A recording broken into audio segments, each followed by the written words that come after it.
some bulletin board material last week, Sunday night, when Dan Campbell whispered to Kevin O'Connell after the game, "We'll see you in 2 weeks." That's not how this is going to play out because the Commanders beat Tampa Bay Buccaneers. So the Commanders go to Detroit now, and the winner of this Monday night wildcard game between the Rams and the Vikings in Arizona will have to travel to Philadelphia. That will be set tonight. But let's first start to unpack again what happened last night. Now, there is a great college basketball coach, John Calipari, who always says that there are freshmen in November and December. You are sophomores when you hit conference play. Peter, that is how I look at Jaden Daniels. He was a rookie. You are no longer a rookie when you perform like that in a playoff game.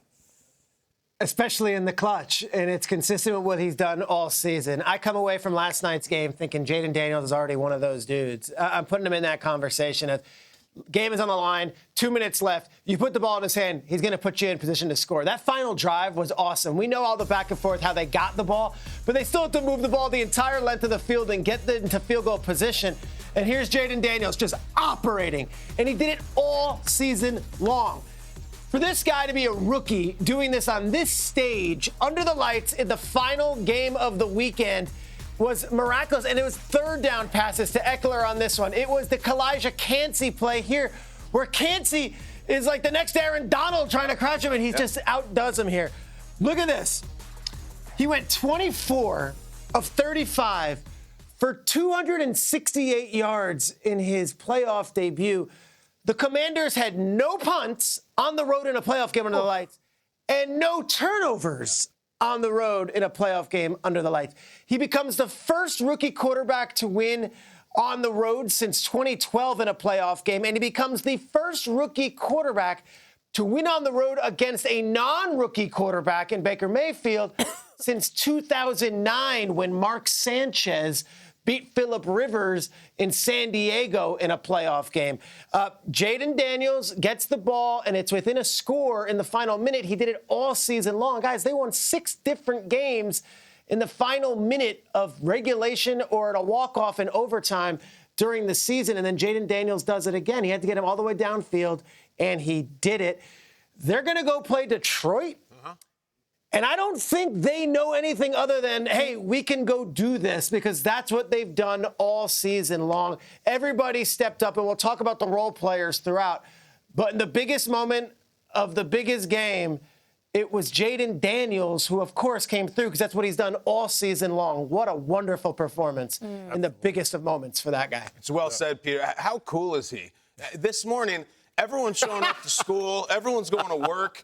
And they're just like, I'm putting a Band-Aid on my face. It looks cool. This is the new look. It's back. I personally have never felt cooler with this thing on my face. It's supposed to look like you. Like Left Eye. You look like Left Eye. Look at that's the new look. Little Nelly. We're reading books and we're putting Band-Aids on our face. Even with his face falling apart, he suddenly looked cooler.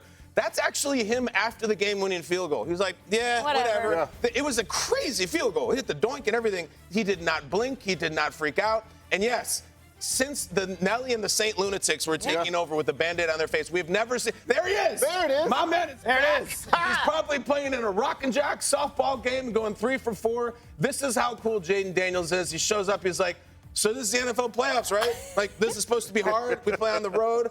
There was 20 hours of programming on every single network yesterday leading up to that game, and all of it was about these rookies in the playoffs, rookies on the road. It doesn't happen. This. We're showing all these historical things, and Jaden's like, no picks. I got sacked once for a 0-yard loss. No fumbles. We'll go for it on 4th down whenever we feel like it. Just give me the ball at the end of the game against a team that has been there before, and I'll win. It's an amazing, amazing look. Peter, as a guy who celebrates the St. Lunatics, do you like the Band-Aid look? I do. I was a bigger fan of Murphy Lee than Nelly, but that's just me, and that's okay. I love the St. Lunatics. I love the Band-Aid look, and if I'm Jaden Daniels, I'm bringing that to Detroit, and I'm saying, we've got a whole different thing going on here. Let's go into Motown, and I'm going to rock that Band-Aid. I want you to stay totally close. Don't move. All right, get him. Face at all. Put it on me. Get him. No, look towards the camera here. Don't move. There's Peter right there. Look how cool. Oh, so cool. Dang it. Come here. No, don't move. This is us. It's getting a little bit hot in her, and that means in the NFC playoffs. Peter, you look incredible. I love it. Don't feel good. The rest of the That show, is great. We'll just leave that up there in perpetuity. That's how Peter and Kyle and Akbar operate GMFB. No punts, no turnovers. Everybody keeps the ball. You take That's care right. of your takes. Yeah. Well done, Peter. Well done. You don't get to explained move. it well, man. Look. Yeah. We're not going to be able to find him in St. Louis, but I will say we might be able to see Jaden Daniels in New Orleans because, I mean, that's the way they were playing in this game. All right. Jaden Daniels is a sensational rookie. He's probably the best rookie I've seen since Ben Roethlisberger. When you think about the list of names that he joins for rookies winning, in this opening playoff game, you think about Joe Flacco. You think about what, Peter, you were talking about, Mark Sanchez winning that. I mean, these are guys who went out there and they played at an elite level. Even you think about Russell Wilson in 2012. But the one thing that is different about them is that they all had elite defenses, number 1, number 2, number 4 ranked defenses. This is Jaden Daniels doing it with an average defense. But they looked really good last night. But this is a 13th ranked defense, and Jaden Daniels put this team on his back, and he just showed how poised he was. But I want to show, because we want to go back and look at this sequence of event that happened, because this is what I thought was the separator for Jaden Daniels. Right here, 4th down. It's an amazing stand by Tampa. They lose that situation right there. They don't convert. And this is against a defense that's bringing in a lot of pressure. But yet, Jaden Daniels, he just stays so calm.